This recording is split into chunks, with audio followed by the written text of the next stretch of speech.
I pull into my parents' driveway at exactly 5:45 p.m., right on schedule. The quiche balances warm against my palm, filling my car with the scent of caramelized onions and Gruyere. For 9 years, I've never missed a Sunday dinner, not even when the Dearborn account kept me at the office until midnight 3 days straight. Family comes first. That's what Mom always said. Through the windshield, I spot Dad's Lincoln and Mom's Buick, parked neatly side by side as always. But something tightens in my chest when I notice Ellis's mud-splattered pickup truck angled across the far end of the driveway. My brother rarely shows for these dinners, claims his construction business keeps him too busy on weekends. What's the special occasion? I murmur to myself, gathering my purse and the still warm dish. The late afternoon sun casts long shadows across the perfectly trimmed lawn of my childhood home. White clapboard siding, green shutters, brass knocker that Dad polishes every spring. A picture from a 1962nd family sitcom, updated with my mother's prized hydrangea bushes flanking the walkway. I'm halfway to the front porch when voices drift through the partially open kitchen window. The familiar cadence of family conversation pulls me forward, but something in the tone makes me slow my steps. She won't say no. Dad's voice, confident and firm. She never has. But 70,000? For surgery costs? Mom's voice holds a thread of worry. If we time it right, Ellis cuts in. Tell her it's an emergency. Like last time with my investment. My fingers go slack. The quiche wobbles, almost slips from my grasp. I clutch it tighter, feel the aluminum pan bite into my skin. The cold realization washes over me like winter rain. They're talking about me, planning how to ask for money, calculating how to ensure I'll give it. I back away silently, one careful step at a time, as if retreating from a sleeping bear. My breath comes shallow and quick. In the safety of my car, I pull out my phone with trembling fingers and type, "Emergency came up, rain check on dinner." The engine purrs to life, and I'm gone before anyone comes looking. Sunday dinners. For 9 years, I've arranged my entire life around them. Declined weekend conferences that could advance my career. Rescheduled client meetings. Worked 65-hour weeks as senior strategist at Reynolds & Quinn to keep my Sundays sacred.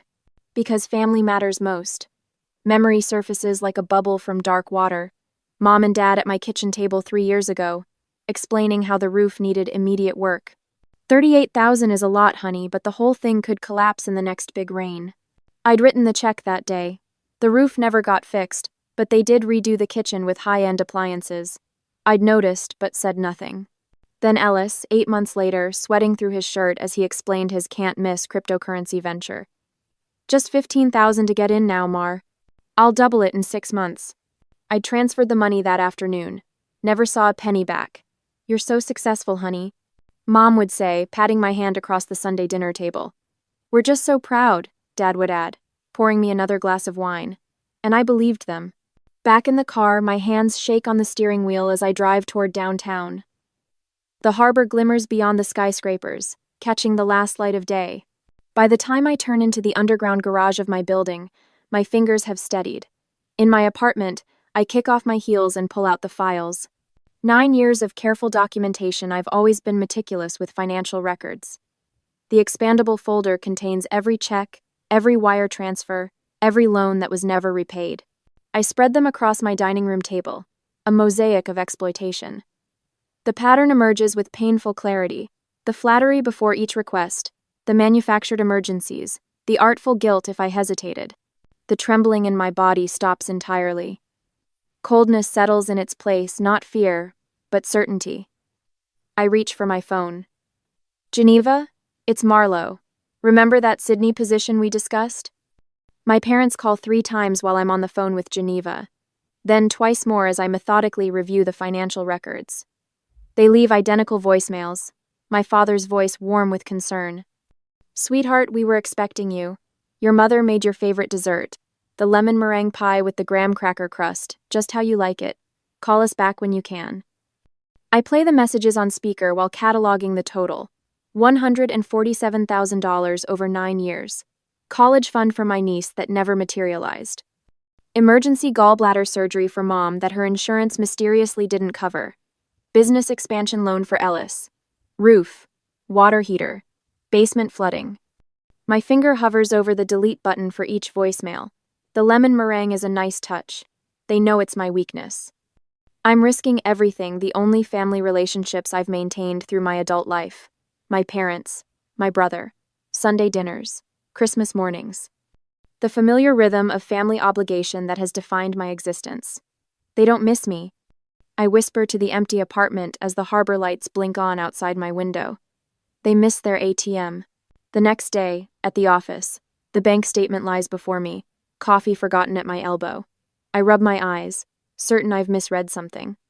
But the evidence remains stubbornly unchanged. A $38,000 withdrawal followed 2 days later by a $36,472 charged to Oceania Cruise Lines. Mediterranean getaway. Master suite. Shore excursions included. I slump in my chair, breath caught in my throat, a physical pain blooming beneath my ribs. The roof that supposedly needed emergency repairs never existed. The crisis that sent me scrambling to liquidate my first major investment bonus was nothing but a vacation plan. My hands move mechanically through the accordion file where I've documented 9 years of financial emergencies. Behind the roof folder sits another labeled, Ellis, Business Investment. I find his bank statements too, statements I should never have had access to except he'd listed me as a reference on a rental application last year. The $15,000 I provided for his can't miss opportunity went directly to Blue Sky Casino to cover markers he'd left unpaid for months. When the email surfaces, an actual email from Mom to Ellis with the subject line approaching Marlowe, something cold and foreign settles in my chest. Remember to mention the kid's future. She always softens when you talk about their college fund. Best to catch her right after work on Wednesday. She'll be tired and less likely to ask too many questions. I sit perfectly still, staring at the screen. This wasn't opportunistic. This wasn't occasional desperation. This was coordinated, deliberate, and ongoing. A family business where I was the only investor and never a shareholder. Marlowe? Geneva's voice breaks my concentration. She stands in my office doorway, Pamela from HR beside her. Are you ready? I nod, closing the laptop. The Sydney transfer paperwork waits on my desk, international relocation forms nearly complete. Geneva takes the chair beside mine while Pamela walks me through tax implications and housing allowances. My phone vibrates against the desk for the 5th time in 20 minutes. Dad again. I silence it without looking. Your brother called the office 3 times today asking for your new cell number. Pamela mentions casually, sliding another form across the desk. I told him company policy prevents us from sharing personal contact information. The pen freezes in my hand. He called here? For my number? 3 times, Pamela confirms. Quite insistent. Said it was a family emergency. Geneva's eyes meet mine. She knows enough, not everything, but enough. There's something else. Geneva says quietly. Your parents contacted our investment division this morning. They attempted to access your retirement accounts, claiming a medical emergency required immediate funds. The room tilts slightly. I grip the edge of my desk. Fortunately, Barbara recognized your name and called me directly. Geneva continues. Whatever's happening, you need space. The company apartment is available immediately if you need it. I nod, a short, jerky movement that feels mechanical. Thank you. I might take you up on that. After they leave, I call my bank. The representative's voice turns cautious when I explain the situation. Miss Greaves, I'm seeing multiple login attempts to your accounts from unrecognized devices. And someone called yesterday claiming to be you, requesting a password reset. That wasn't me?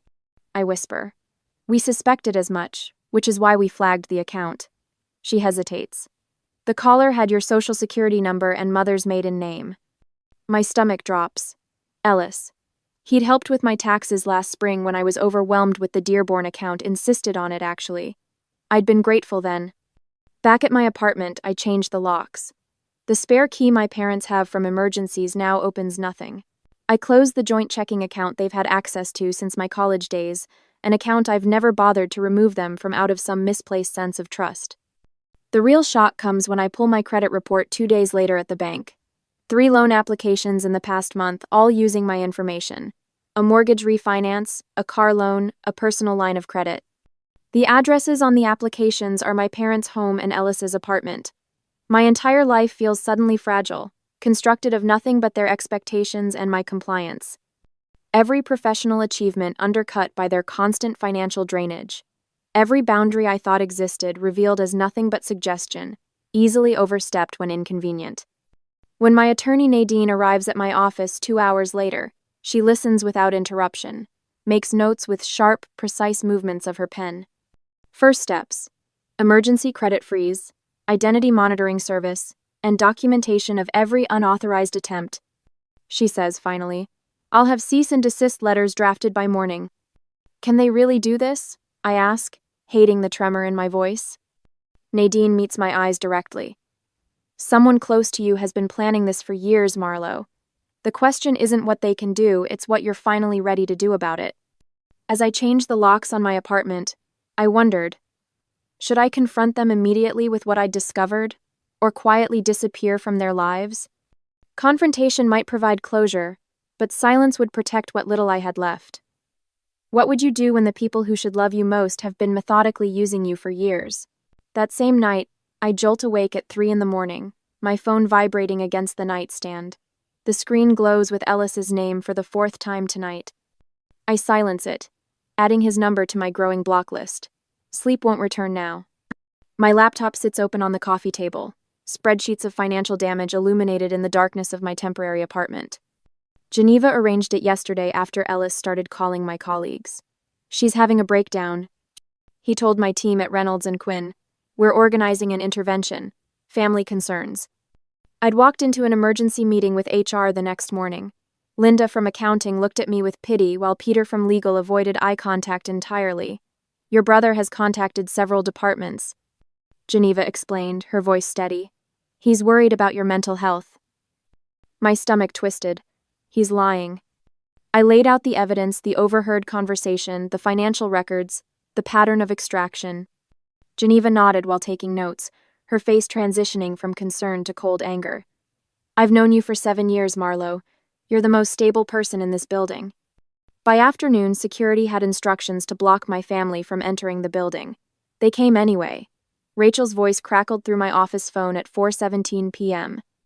"Your parents are in reception. They've brought the photo albums. They're telling everyone you're having some kind of episode." My heart hammered against my ribs. "What are they saying?" "That you've cut contact suddenly, that you're paranoid. They're showing baby pictures to prove they're your parents. Should I call security?" Through the glass walls of my office, I could see Geneva already striding toward reception, shoulders squared. Rachel's voice returned minutes later. "Geneva handled it. Your mother was crying dramatically when security escorted them out." I sank into my chair, hands trembling despite my resolve. "Thank you." "Miss Greaves is unavailable indefinitely," Rachel had told them. I'd never heard sweeter words, but that was just the beginning. The next morning, my college roommate Vanessa called. "Ellis reached out to me on Facebook. He's worried about you. Says you're experiencing paranoia and cutting off family. Do you need help?" Then my neighbor. Then my cousin in Seattle. I discovered credit card charges for subscriptions. I never authorized streaming services, meal deliveries, online gaming platforms.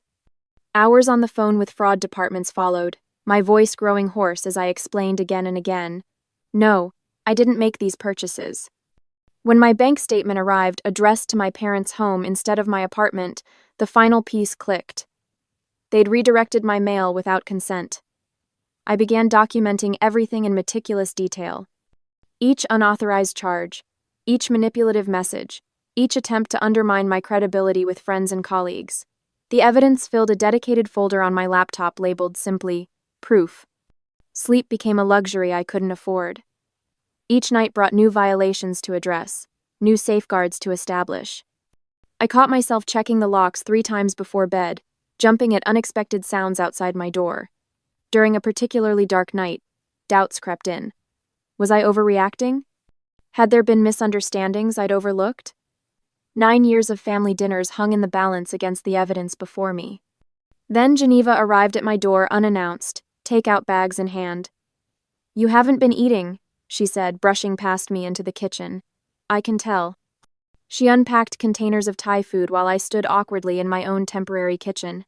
"My mother did the same to my sister," Geneva said, handing me a plate. "You're not crazy and you're not alone. The Sydney team is excited to meet you." She didn't stay long, but her matter-of-fact support steadied something inside me. 2 days later, my phone rang from a blocked number. Curiosity overcame caution, and I answered. Marlo. Ellis's voice sounded strained. We need to talk. We're talking. It's serious. I'm facing embezzlement charges. I need $270,000 to make this go away, or I'm looking at prison. The audacity stunned me silent. Family helps family, he continued. That's what you've always done. Something broke loose inside me, not fear or guilt, but clarity. I overheard enough. I said, my voice surprisingly calm. I gave you my signing bonus, my savings, and you plan to rob me blind. I'm not helping. You don't understand the pressure. The pressure of what? Gambling debts? Another failed scheme? His tone shifted from confident to desperate. Mom and Dad said you'd help if I mentioned prison. They helped me practice what to say. I hung up, a strange lightness spreading through my chest. The relief of finally saying no felt like shedding a concrete overcoat I'd worn for years. Nadine, my attorney, worked swiftly to establish comprehensive protections with my financial institutions. We're creating a fortress around what's left, she explained, her efficiency comforting. While my family grew increasingly threatening, voicemails promising legal action, emails questioning my sanity, my professional network proved their loyalty through concrete actions. Geneva expedited the international transfer paperwork, securing temporary housing in Sydney until I found permanent arrangements. The company apartment has a harbor view, she mentioned casually. You'll need somewhere peaceful to land. Each day brought new strength. I noticed myself standing straighter in meetings, making eye contact without flinching, speaking with renewed conviction. As departure day approached, I methodically prepared each element: legal protections, financial safeguards, career transition documentation. Nadine had gathered evidence of potential identity theft, carefully organizing it for legal countermeasures if necessary. They've given us everything we need to protect you, she noted. Their desperation makes them sloppy. On my final night in the temporary apartment, the doorbell rang unexpectedly. Through the peephole, I saw my mother Doreen standing alone, tears streaming down her face. I took a deep breath and opened the door. I invite my mother into the apartment with a calm I've practiced for days. The space is half-empty boxes stacked by the door, artwork removed from walls, leaving behind rectangles of unfaded paint. Only the essentials remain: a chair for her, one for me, and a coffee table between us like neutral territory. You've already started packing, she says, her voice catching. Her eyes, so similar to mine in shape if not in honesty, scan the barren walls. Yes. I stand near the door, maintaining what Nadine called strategic positioning. The voice recorder app runs silently on my phone, face down on the side table. Would you like some water?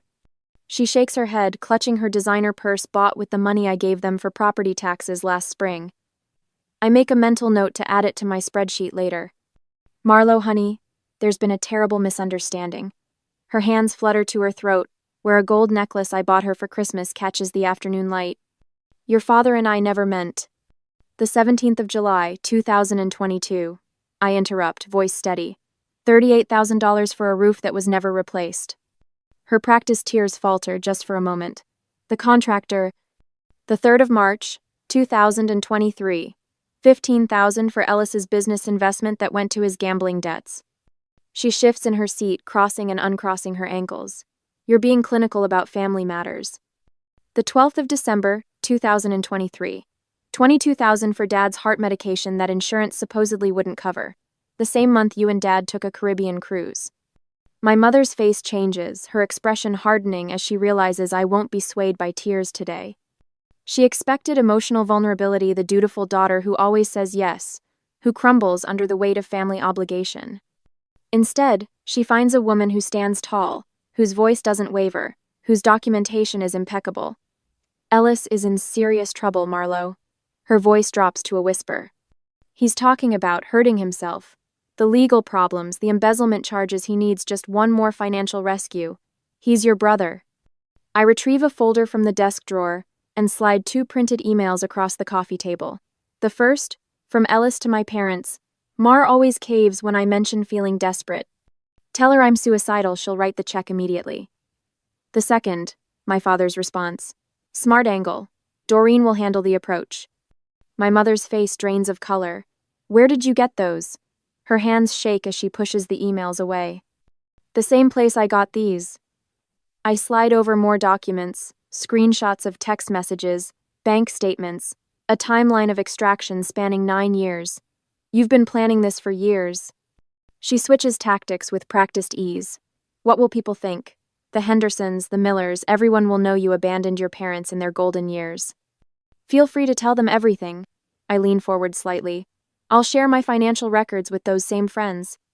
Let them see exactly how much money you've taken, and what you spent it on. Something crumbles in my mother's expression. Not sadness, the collapse of a strategy that has worked flawlessly for years. You've changed, she says, her voice flat now that manipulation has failed. You're not who we raised you to be. As my mother's tears dried up and her true intentions became clear, I wondered, was completely cutting ties the only way forward? Or should I offer one chance at a relationship without financial support? Sometimes the hardest part isn't leaving, but deciding what to leave open. The doorbell chimes, perfectly on schedule. Miss Greaves? Rachel steps into the apartment with professional efficiency. I'm sorry to interrupt, but your international call with the Sydney office is waiting. They mentioned it's urgent regarding your relocation paperwork. I notice my mother's eyes narrow, calculating. Rachel's arrival isn't a coincidence. Just as Nadine's cease and desist letters are being delivered to my father and Ellis at this exact moment, just as Geneva has implemented security measures preventing any of them from causing a scene at my workplace, my mother stands, gathering her purse with fingers that no longer tremble. Something in her eyes shifts as she realizes I'm not alone, not vulnerable, not without support. For years, they isolated me through obligation. Now, watching Rachel move protectively to my side, my mother sees that strategy has failed too. Your father doesn't know I came, she says at the door, her final card played with desperation. We're selling the house. I say nothing, but my silence speaks volumes. The door closes behind her with a soft click. My phone buzzes with a text from an old family friend. Marlo, your parents are telling concerning stories about you. Is everything all right? Then another from my father's cousin in Oregon. Ellis told me you're refusing to help with his medical bills, but he told Janet it was legal troubles. What's going on? The manipulation machine is breaking down, stories contradicting one another as the truth emerges. Rachel squeezes my shoulder. You did great. For the first time since this family crisis began, I feel something unexpected. Not guilt, not sadness, but the lightness of standing on solid ground, surrounded not by blood relations, but by people who actually care about my well-being. My calendar notification pings. The final departure for Sydney is upcoming. As Rachel leaves, I check my email to find an unexpected legal document has arrived, but that's a battle for tomorrow. 2 days later, the manila envelope lands on my kitchen table with a soft thud. Legal documents peek from the torn edge where I ripped it open, black and white pages stark against the maple wood. I scan the heading, Complaint for Recovery of Unpaid Loans. My parents are suing me. The coffee in my mug grows cold as I page through the hastily assembled lawsuit. Their attorney barely bothered with coherence. One paragraph claims I borrowed money for a business venture, while another insists the funds were for personal use. Dates contradict each other. Amounts fluctuate wildly. On page 4, the truth slips through. My parents emptied their retirement accounts to pay the attorney's retainer. Ellis joined the suit, claiming psychological damage from my abandonment when he needed family most. I noticed the court date with a sharp intake of breath, the exact day of my Sydney departure. Not a coincidence. Classic, I mutter, reaching for my phone. Nadine answers on the second ring. Let me guess, they're suing you. Within an hour, I'm in her office, spreading documents across her desk. Bank statements, emails, recorded conversations where my mother assured me the roof money was an absolute emergency. The evidence file is 6 inches thick. 9 years of meticulous record-keeping I never thought I'd need. Nadine reviews the last document, then removes her reading glasses. This isn't a lawsuit, Marlo. It's harassment. We'll have it dismissed before you even pack your suitcase. Her prediction proves correct. The preliminary hearing lasts 23 minutes 2 days later. The judge, a silver-haired woman with steel-rimmed glasses, barely glances at my parents' attorney before speaking. Counsel, these claims are contradictory on their face. Did you even review this complaint before filing it? Her tone carries the weariness of someone who's seen too many frivolous cases, dismissed with prejudice, and I strongly advise against any further actions of this nature. Standing beside Nadine as the judge exits, I feel something unfamiliar power, not the fleeting satisfaction of being right, but the solid ground of being protected. By my own foresight, by the truth I documented when instinct told me something wasn't right. We could counter-sue, Nadine suggests quietly. Malicious prosecution, harassment, you'd win. I consider it briefly, watching my parents and Ellis huddle with their dejected attorney across the courtroom. No, I decide. I don't want revenge, I want peace. The courtroom empties slowly. Nadine heads to her next appointment with a squeeze of my arm. I gather my belongings, bracing myself for the walk to the parking garage. I don't make it past the hallway. They're waiting by the water fountain, my parents and Ellis. A small ambush party, with my father taking point. After all we've done for you, Harold begins, voice pitched to carry to the bystanders lingering in the corridor. This is how you repay family? His words hang in the air between us. The old Marlowe would have crumbled, offered apologies, maybe even written a check, but she doesn't live here anymore. Without speaking, I open my briefcase and withdraw a cream-colored envelope. I hold it out, and after a moment's hesitation, my father takes it. What's this? He asks, suspicion narrowing his eyes. Everything. I reply, my voice steady. Every check, every wire transfer, every reason you gave me that turned out to be a lie. My mother edges closer as Harold pulls out the spreadsheet. The top line reads, Financial Extractions, 2016 to 2025. Below stretches a detailed accounting. Dates, amounts, stated purposes, actual uses when discovered. The final line shows the total. $276,450. Ellis peers over our father's shoulder. His face drains of color when he sees the sum. Jesus, he whispers. The hallway has grown quiet. A court reporter pauses near the water fountain, pretending not to listen. Two attorneys slow their pace. My family seems to physically diminish under the weight of documented truth. You didn't just lie, I say, my voice carrying in the silence. You coached each other on how to do it. I found the emails where you discussed the best approach to get the surgery money. I meet each pair of eyes in turn. And I always gave because I thought we were a family. But families don't assign victims. I close my briefcase with a soft click and walk past them toward the elevators. No one follows. 2 weeks later, as I complete my packing for Sydney, news trickles through mutual connections. Ellis faces 22 months in federal prison for the embezzlement charges he tried to cover up with my money. My parents are selling their house to pay mounting legal fees, reportedly moving in with a cousin in rural Nevada. The information lands differently than I expected. Not satisfaction, not vindication, just a hollow ache where anger used to live. I wonder, watching the movers load the last of my boxes, if healing is possible once the manipulation is stripped away. Can genuine love grow in soil so poisoned by deceit? The question follows me to the airport, where I check in for my 14-hour flight to a new life. As I settle into the international terminal, my phone buzzes with a text from an unknown number. You deserved better. I hope one day we deserve forgiveness. I stare at the screen, boarding pass to Sydney warm in my other hand, and wonder which one of them sent it and if it matters. The morning light spills across my bedroom floor in ribbons of gold and amber. I stretch, savoring the quiet of Sunday morning in my Darling Harbour apartment.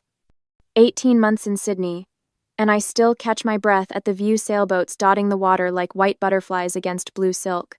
My phone remains silent. No desperate texts about broken water heaters or emergency dental work. No calculated guilt trips disguised as family connection. I pull on shorts and a light sweater, grab my book, and head to Rossini's, the corner cafe where Paolo saves my usual table on the terrace. The ritual feels sacred in its simplicity: coffee, with a perfect crema, warm croissant, conversations that expect nothing beyond the pleasure of connection. Morning, Marlowe. Kira waves from her table, auburn hair catching the sunlight. She's our marketing director, brilliant and forthright. Joining us for brunch? I nod, feeling the easy smile that no longer feels like a mask. Wouldn't miss it. At work, my team has just landed the Wellington account, my strategy earning accolades from the Singapore headquarters. but the professional victory feels secondary to yesterday's quiet triumph. Thomas, our new analyst, had confided about his mother's escalating financial emergencies. I recognized the familiar patterns, the calculated timing of requests, the subtle manipulation. "You can help without becoming an ATM," I told him, my voice steady where once it might have wavered. "Here's what I wish someone had told me years ago." Later that afternoon, I whisk egg, cream, and Gruyere in a large bowl, my movements precise and unhurried. The quiche for tonight's dinner party rises golden in my oven, filling the apartment with the scent of caramelized onions. The irony doesn't escape me preparing the same dish I once carried to those Sunday ambushes back home. The doorbell chimes. Geneva arrives first, looking relaxed after her flight from headquarters, hair now streaked with elegant silver. She brings Australian wine and stories of office politics I'm glad to have escaped. "You've created something beautiful here," she says, surveying the harbor. View Terrace, where I've set the table with bright blue placemats and fresh flowers. My colleagues arrive in pairs and small groups. When Simon asks about my family, I answer without the old knot in my stomach. "We're estranged." I say simply, "I learned that family isn't just who you're born to, it's who sees you clearly and values what they see." His nod holds understanding, not pity. I stand taller, making easy eye contact across the table, my laugh coming freely when Kira describes her disastrous virtual date. Later, glasses raised against the backdrop of city lights reflecting on dark water, we toast. "To boundaries that protect peace," Geneva says, eyes meeting mine with quiet understanding. On my laptop screen, Nadine joins from New York, legal briefs visible in her background. She's helped 3 more women navigate financial exploitation since my case. The professional connections that sustained me when blood ties failed have deepened into something richer than obligation. Tuesday evening finds me at the community center, leading a financial literacy workshop for women rebuilding their lives after leaving difficult situations. Their faces reflect my past, the hesitation, the guilt, the fear. But in their questions, I also see my future. Back home, I finally respond to that text from months ago, the one I've read 100 times without answering. "I hope one day you do too." The 3 words feel neither bitter nor triumphant. I already have. Morning breaks over Sydney Harbor in shades of pink and gold. I stand on my balcony, coffee warming my hands, face peaceful and resolute. The weight is gone not just from my bank account, but from my shoulders, my voice, my future. I used to think love meant giving until I realized they only loved what I gave. I didn't leave to punish them. I left to protect what little was left of me. If you discovered your family was using you as their personal ATM, would you confront them directly or walk away quietly like I did? Would you seek closure through confrontation or find peace through distance? I'd love to hear your thoughts in the comments below. I sit at the oak dining table that has witnessed 3 decades of Carter family dinners, arguments, and celebrations. The table where my grandfather taught me to play checkers. The table where I once believed I belonged. Now, I'm surrounded by 3 faces that share my blood but not my trust. My mother, Vivian, father, Douglas, and brother, Grant. "Callista, honey, thank you for coming." Mom's voice has that sugary quality she reserves for asking favors. At 62, her blonde hair is turning silver at the temples, but her manipulative tactics haven't aged a day. I glance around the dining room of my childhood home in Garner, North Carolina. The wallpaper peels slightly near the ceiling, and the hardwood floors have lost their shine. Family photos line the walls, Grandpa's fishing trips, my high school graduation, Grant's wedding. I'm in fewer pictures after I turn 19. "What's this about?" I ask, though I already know. The foreclosure notice I received from my bank contact last week told me everything. Dad clears his throat. At 65, he still commands the room with his broad shoulders and booming voice, though both have diminished with age. "We've hit a rough patch, financially speaking." "Again?" The word slips out before I can stop it. Grant shoots me a warning look. My brother, always the peacekeeper when it benefits him. At 36, he's grown soft around the middle, comfortable in his role as the favored child. Mom slides a calculator across the table. The display shows a number that would make most people flinch. $180,000. "That's what we need," she says, her fingers trembling slightly, "to save the house." I stare at the number, feeling nothing. The shock they expect doesn't come. Dad launches into what sounds like a rehearsed speech. "This house has been in our family for generations. Your grandfather would want us to keep it. It's about family duty, Callista." Family duty. I repeat, tasting the bitterness of those words. Grant leans forward, his expression carefully crafted into one of concern. We wouldn't ask if we weren't desperate, Callie. You know that. I do know. They only call when they need something, usually money. What happened to the equity loan you took out last year? I ask. Mom and Dad exchange glances. Business investments, Dad mutters, like the business investment that ate my inheritance? The question hangs in the air like smoke. Dad's face darkens. That was 15 years ago. Are you still harping on that?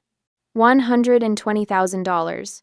I state the number like a fact, because it island, my college fund, my future. That business would have set us all up for life if what, Dad? If the market hadn't changed? If your partner hadn't backed out? If you'd actually understood the industry? My voice remains calm, which seems to unnerve him more than if I'd shouted. Mom dabs at invisible tears. We've always supported you, Callista. When you needed us. When did I need you? When I was working 3 jobs to put myself through school. When I graduated with honors and none of you showed up? You're nothing but a freeloader who abandoned this family. Dad's fist hits the table, making the calculator bounce. The room falls silent. Grant studies his hands. Mom looks away. I smile. A small, quiet smile that confuses them. I'm not your ATM, I say finally. Callista Marie Carter. Mom begins, her voice rising with indignation. Her tears start flowing for real now. Not the calculated drops she's famous for, but genuine panic as she realizes I'm not going to write a check. You don't understand what this means, she whispers. We'll lose everything. I close my eyes briefly, and I'm 19 again. Standing in black at my grandfather's funeral, clutching his framed photograph. The family attorney reading the will. To my granddaughter Callista, I leave $120,000 for her education and future security. My plans had been set: technical university, computer science degree, a future built on brains instead of beauty, in a town that valued the latter over the former. But that night, Dad had sat me down in this very room. The family business is struggling, just a temporary setback, if we had capital to invest. 3 days later, I signed over my inheritance check with trembling hands. Within 18 months, the money had vanished, along with my college dreams. The same week, Dad declared the business officially failed. Grant drove up in a new truck. I opened my eyes, returning to the present. To the 3 faces watching me, waiting for me to rescue them as I've done before. I stand up slowly, feeling a strange power in being the tallest person in the room for once. I pick up my water glass and place it carefully on a coaster, a final gesture of respect for the house that was never really my home, but will soon be mine in ways they can't imagine. I've made my decision, I say, my voice steady. Callista, please. Mom reaches for my hand. I step back. Good night. As I walk toward the door, I hear Grant whisper to Dad, "What are we going to do now?" I close the front door behind me with a soft click that feels more final than any slam. In the quiet evening air of Garner, with the scent of magnolias heavy around me, I finally allow myself to smile fully. They have no idea what's coming. Later that night, I spread the financial documents across my Raleigh apartment's kitchen counter. 15 years of meticulous record-keeping. The manila folder marked Inheritance sits heaviest among them, though it contains only 3 papers: grandfather's will, the bank check receipt, and the business investment agreement I signed with trembling fingers at 19. $120,000. My future, handed over to my father in a moment of family loyalty I've regretted every day since. The business ledgers tell the story plainly. Dad burned through my inheritance in 18 months. Office equipment, business dinners at steakhouses, a company car that somehow ended up as Dad's personal vehicle, marketing consultants who delivered nothing but invoices. What the ledgers don't show is Grant's new Ford F-150 that appeared in our driveway the same week. Dad claimed the business needed emergency capital, the truck with custom wheels and a premium sound. The system while I was eating ramen noodles and working morning shifts at Percolate Coffee. I trace my finger over the columns of numbers. The evidence of betrayal preserved in black and white. My first apartment after moving out was a studio above Garner's laundromat. The air perpetually humid, the walls vibrating with industrial dryers. Rent was $450 monthly, exactly what I could afford while working at the coffee shop before dawn, tutoring high school students in math each afternoon, and entering medical billing data until midnight. Sleep became a luxury, confined to 4-hour blocks. I'd collapse into my second-hand futon, too exhausted to shower, then wake to do it all again. The single lamp by my makeshift desk flickered as I studied, the yellow glow barely reaching the textbook pages. I remember calling home once, during finals week. Mom answered, the sound of their backyard grill party in the background, Dad laughing, Grant's new girlfriend squealing at some joke. We're celebrating your father's new business contact. Mom explained, her voice distant. Is everything okay? Do you need something? I'd needed sleep, support, recognition that while they barbecued, I was drowning. No, I'd answered. I'm fine. I wasn't fine.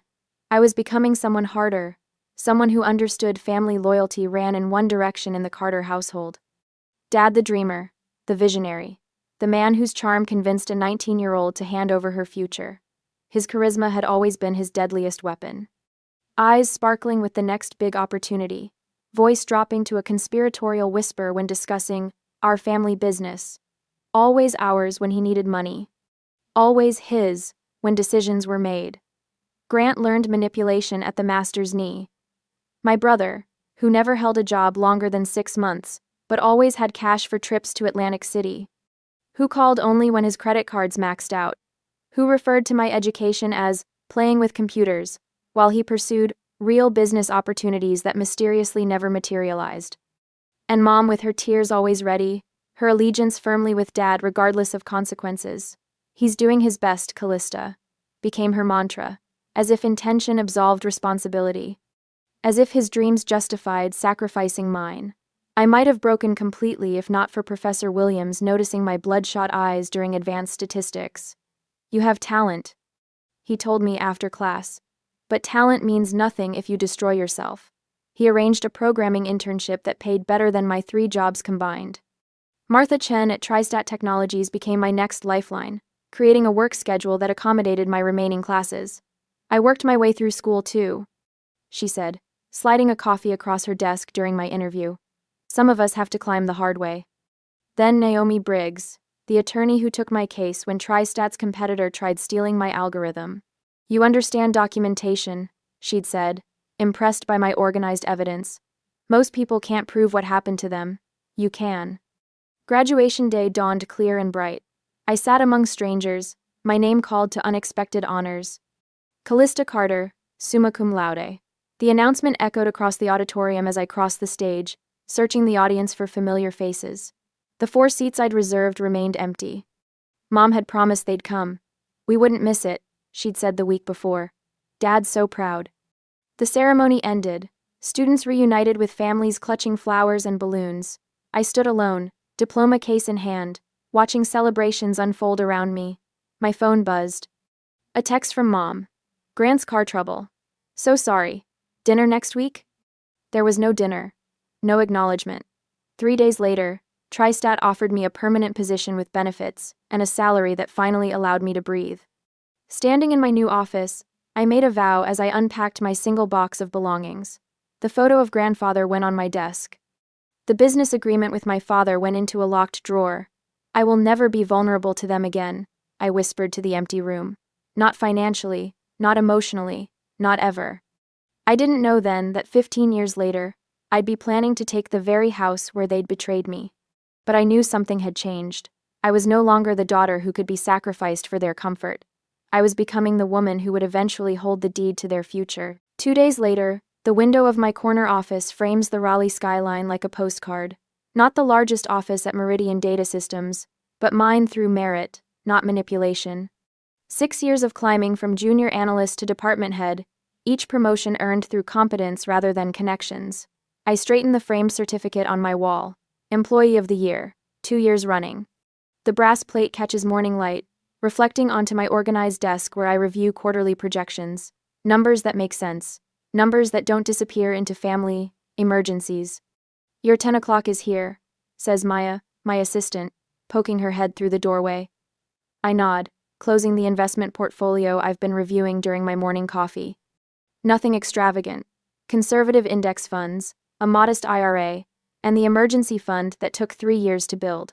Financial stability feels like oxygen after nearly drowning. The morning passes in productive meetings and problem-solving. At lunch, I decline joining colleagues at the trendy bistro across the street, preferring the quiet of my office to review my savings spreadsheet.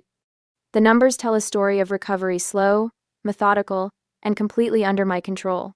My phone buzzes at 2:17 p.m. Mother. I let it go to voicemail, as I've done for months. But something about the timing feels deliberate, calculated. When the notification appears, I press play despite my better judgment. Callista, honey. Her voice wavers between theatrical and genuine distress. Your father, his heart. The doctor says the stress is making everything worse. A practiced pause. The bank called again about the house. We're behind $280,000 now with all the fees. If only we had more support. The familiar weight of obligation presses against my ribcage. I delete the message, but the numbers stick.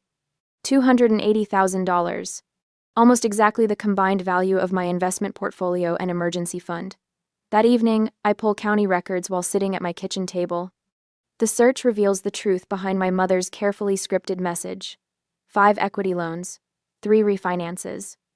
A decade of treating their home, my grandfather's home, like an ATM. Computer or tablet tonight? Mrs. Abernathy asks from across the hall as I collect my mail. The retired librarian tracks my evening routine with neighborly precision. Research, I answer, unlocking my door. Family matters. Inside, I dial a number I've kept for situations exactly like this. Briggs Legal Services, answers a brisk voice. Naomi, it's Callista Carter. I need your counsel. Not time. The following Wednesday, I sit across from Naomi in her downtown office. Floor-to-ceiling windows offer a view of the courthouse where, 15 years ago, she represented a distant cousin in a property dispute. Her card has remained in my wallet ever since. The situation is straightforward. Naomi says, tapping her tablet. Your family home enters foreclosure proceedings next month. The bank will auction it unless the outstanding balance is paid. And if someone purchases it at auction? I ask, although I already know the answer. Your parents would face eviction within 30 days. The leather chair creaks as I shift my weight. Outside, clouds gather over the city. What if I wanted to buy it? Naomi removes her glasses. That's an interesting approach. May I ask why? The question demands honesty I rarely give voice to. That house holds the only good memories I have left. My grandfather built the study with his own hands. He taught me to play chess in that room, to value strategy over emotion. I meet her gaze directly. I won't let them gamble it away completely. She nods, understanding the unspoken history between us. We can arrange a private purchase before the auction. Your identity would remain confidential until closing. They'd never sell to me directly. They won't have a choice if the bank forces the sale. She reopens her tablet. Let's discuss your finances. 2 days later, I sit across from Thomas Wilson at Triangle Mortgage Associates. The broker reviews my credit score, income statements, and bank balances with professional detachment. You qualify for the full amount, plus 25% down payment. He confirms, sliding the pre-approval letter across his desk. The interest rate is competitive given current market conditions. I sign my name on multiple documents, my hand steady despite the magnitude of what I'm setting in motion. The pen feels weightier than usual. Each signature another step toward reclaiming what was stolen from me, not just money, but dignity. Congratulations, Thomas says. You're on your way to becoming a homeowner. The words sound foreign, almost comical. I've walked through that house 1,000 times, memorized every creaking floorboard, and yet never truly belonged there. Naomi calls the following week while I'm reviewing data models at work. Everything's proceeding as planned. The bank accepted our offer. We close in 20 days. That evening, my phone explodes with notifications. A video has gone viral in our extended family and local community circles. Mother, eyes carefully reddened, recounts how her ungrateful daughter has abandoned the family in their time of need. After everything we sacrificed for her education, she sobs to the camera. The irony burns like acid in my throat. Comments flood in beneath the video. What kind of daughter leaves her parents homeless? Family should come first. Must be nice to be so selfish. The calls begin an hour later. Aunt Patricia, who attended exactly 0 of my college graduation ceremonies. Pastor Wilson, who never questioned why I suddenly couldn't afford youth group trips. Mrs. Kelly from down the street, who watched me leave for my night job while my brother drove past in his new truck. I silence my phone and open my laptop instead. The mortgage documents await my electronic signature. 20% of my life savings transfers from my account with a single click. The remainder will move at closing. For 2 weeks, I maintain absolute silence while the social pressure builds. Former classmates send messages asking if I'm really that cold. Distant relatives remind me of blood obligations. My brother's wife posts thinly veiled comments about family. Traitors. Through it all, I continue signing documents, transferring funds, and preparing for what comes next. The day before closing, I request a personal day from work, my first in 18 months. I drive to a coffee shop 3 towns over, where no one knows my name or my family. I order a plain black coffee and open my laptop to the final document from Naomi. Upon completion of this transaction, ownership transfers to Callista Marie Carter. Outside, spring rain taps against the windows. Inside, my finger hovers over the touchpad. With a single click, the house that witnessed my greatest loss becomes mine. Not through manipulation or guilt, but through the same determined work ethic my grandfather tried to instill in all of us. Only one of us was listening. I close my laptop and sip my coffee, tasting something beyond the bitter brew. Justice, served piping hot after 15 years on ice. The next day, I sign my name with precise strokes across the final document in Naomi's sunlit office. Each letter feels like a declaration of independence. 15 years of patience crystallized into a single signature. Congratulations, Miss Carter. The bank representative slides the folder toward Naomi, her face professionally neutral. The purchase is complete. Naomi's eyes meet mine, a hint of satisfaction crinkling their corners. She places a small brass key in my palm. It's official. The house is yours. My fingers close around the key, the same door my grandfather installed with his own hands. A tear escapes before I can stop it, falling onto my thumb where it catches the light. Sorry, I whisper, quickly wiping my cheek. Don't apologize. Naomi squeezes my shoulder. This isn't just business for you. I nod, unable to explain the storm brewing inside me, vindication and grief swirling together like oil and water, refusing to blend. The drive back to my apartment is quiet. The radio announcer chatters about spring temperatures, oblivious to how my world has just shifted on its axis. Meanwhile, across town, chaos erupts. My phone buzzes with notifications, 6 missed calls from Dad, 3 from Mom, 2 from Grant. A text from my cousin Amber. What did you do? Your dad is calling everyone for emergency loans. I smile despite myself. Dad's desperation is a familiar dance calling old golf buddies, distant relatives, even his former business partner Lenny, who he swore stole from him years ago. His pride always bends when money is involved. Through Amber's updates over the next 3 days, I watch their panic build like floodwaters against a weakening dam. Grant reaches out to friends whose names I recognize from local police blotters. Mom intensifies her social media campaign, posting teary-eyed videos about ungrateful children and family loyalty. Her army of Facebook sympathizers grows, their comments sharp with judgment about a daughter they've never met. Are you sure about this? Naomi asks when I visit her office to review the rental agreement. Once we send this letter, there's no going back. I've been going forward for 15 years.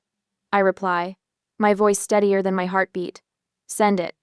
The letter arrives at my childhood home on a Tuesday morning. Amber calls me immediately, her voice hushed. I was dropping off some groceries for your mom when the certified mail came. And? My stomach tightens. They read it at the kitchen table. Your mom dropped into a chair like her legs gave out.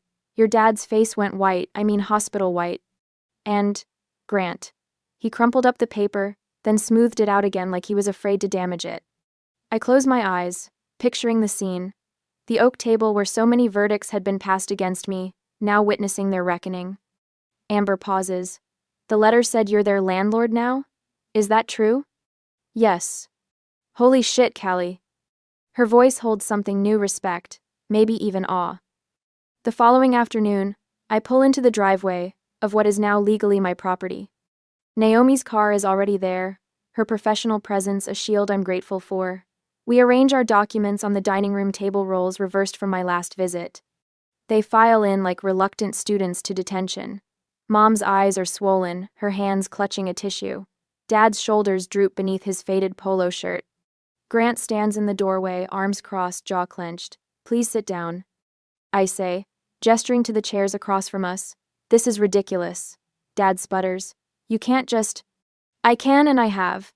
I slide the rental agreement forward. Fair market value is $1,800 monthly. First month's rent plus security deposit of $3,600 due upon signing. Mom gasps. That's outrageous. It's standard, Naomi interjects, her voice calm, as is this cease and desist regarding the defamatory social media posts. Mom's mouth opens, closes, opens again. For once, tears don't materialize on command. You have 24 hours to decide, I continue. Sign the agreement or vacate within 30 days. You can't throw us out of our own home. Grant steps forward, fists clenched. It's not your home anymore. I meet his gaze without flinching. It's mine. We'll fight this, Dad warns, his voice trembling with impotent rage. We'll get lawyers. You're welcome to try. Naomi slides her business card across the table. Have them contact me directly. Their objections bounce off us like rain against a window, initial outrage dissolving into desperate bargaining, then sliding toward reluctant acceptance as legal reality sinks in. But we're family, Dad finally says, his voice small and bewildered. The trump card he's played my entire life, now revealed as the weakest hand at the table. I look around the dining room at the worn floor my grandfather installed, at the window where he taught me to identify cardinals and blue jays, at the doorframe where he marked my height every birthday. Yes, I say quietly. And this is what family accountability looks like. I stand, arranging my papers with deliberate care. For 15 years they held all the cards. Now, in this familiar room where I once surrendered my future with trembling hands, I reclaim what was always meant to be mine. Not just a house. My voice. The next day, I arrive at my childhood home, to find cars lining the driveway and spilling onto the street. Aunt Patricia's silver Buick, Uncle Robert's pickup truck, even Pastor Williams's modest sedan. Mother has rallied the troops. There she is, announces Grant as I step through the front door. His voice carries the false cheer of a game show host introducing the villain. 20 pairs of eyes swivel toward me. The living room brims with extended family I haven't seen in years, arranged in a horseshoe formation like a firing squad. In the center sits an empty armchair, my designated seat for this ambush. Callista, honey, Mother rushes forward, arms outstretched. Everyone wanted to talk to you. I nod once, keeping my handbag close. Inside rests a folder containing 15 years of meticulously preserved evidence. The weight of it against my hips steadies me. Pastor Williams rises from his seat by the fireplace. At 78, his frame has shrunk, but his voice still carries the authoritative resonance that once made 12-year-old me squirm during Sunday school lessons about honor and obedience. Callista, we're concerned about the path you've chosen. He gestures toward a wall newly adorned with family photographs. I notice they've curated the display carefully. Christmas mornings where we appear united, fishing trips with Grandpa, my high school graduation. Not a single image reveals the truth that followed. Honoring thy father and mother isn't merely a suggestion, Pastor Williams continues. It's a commandment. Aunt Patricia dabs at her eyes with a handkerchief. Your grandfather would be heartbroken to see this family torn apart over something as meaningless as money. The mention of my grandfather ignites something in my chest. I open my handbag and extract the folder. Would you like to know what my grandfather actually wanted? I ask, my voice steady despite the heat rising in my throat. I lay out the documents one by one on the coffee table. Bank statements, business ledgers, loan applications with my inheritance as collateral.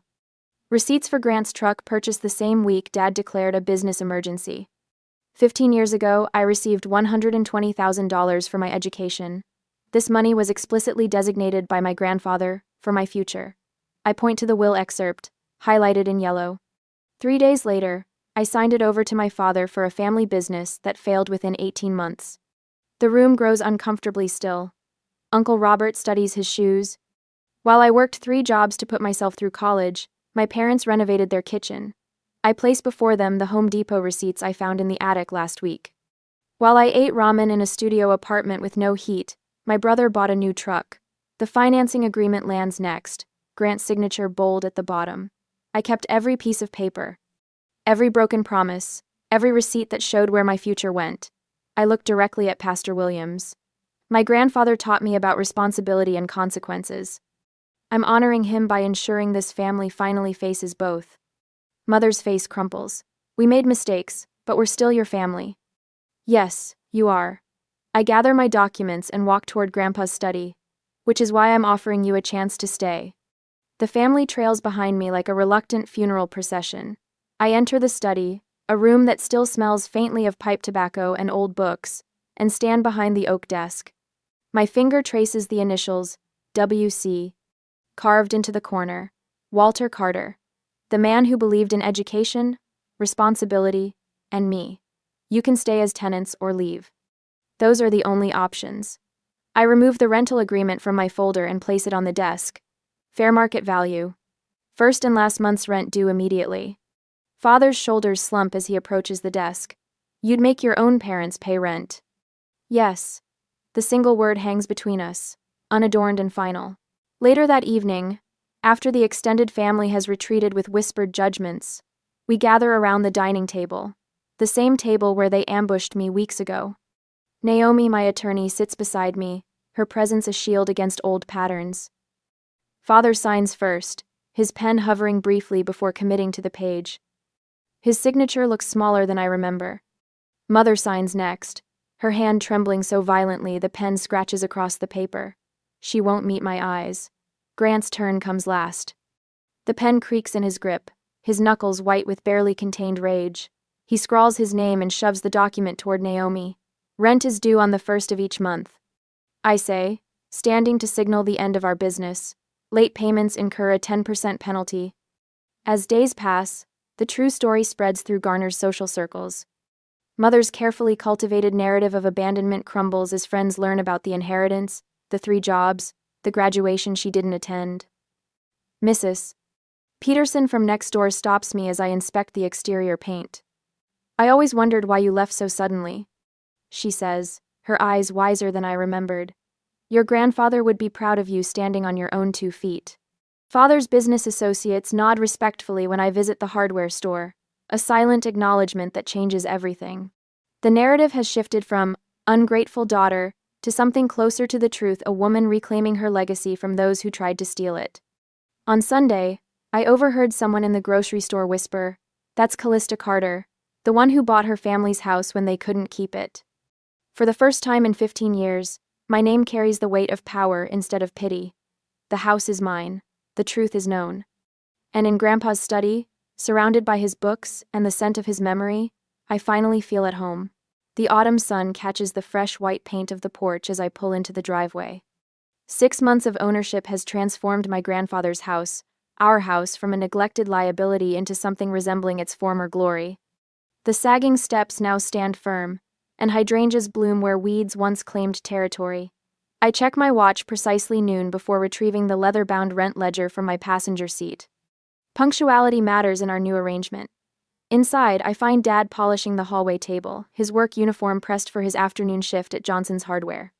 At 65, inventory clerk wasn't the retirement he imagined, but the 35 hours weekly keep the rent paid.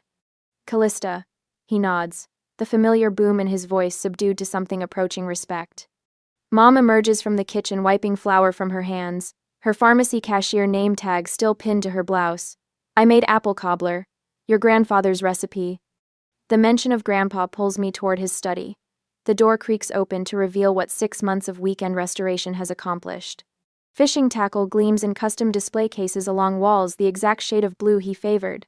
His books line the shelves, spines aligned perfectly, not a speck of dust in sight. Above his restored desk hangs the photograph I treasure most, Grandpa, teaching 10-year-old me to cast a line at Lake Wheeler, his weathered hands guiding mine with infinite patience.